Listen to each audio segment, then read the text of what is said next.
ፍቅርን ዘላቂ ማድረጊያ ጥበቦች። አንደኛ፣ ጠንቃቃ ሁኑ።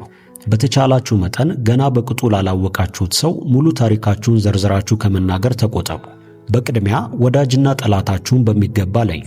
ስለ ቤተሰቦቻችሁ፣ ስለ ጓደኞቻችሁ፣ ስለምታገኙት ገቢና ስለ አጠቃላይ ነገሮች በሂደት እንጂ በአንድ ጊዜ ማንም ሰው እንዲያውቅ አታድርጉ። ሁለተኛ፣ የሚሰማችሁን ተናገሩ። ብዙ ነገሮችን በውስጣችሁ መያዙ ትርፉ ጉዳትና ጭንቀት ብቻ ነው። ካለመናገር ደጃዝማችነት ይቀራል ይባል የለ?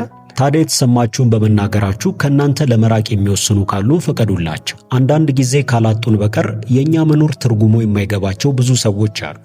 ሦስተኛ፣ የአቋም ሰው ሁኑ።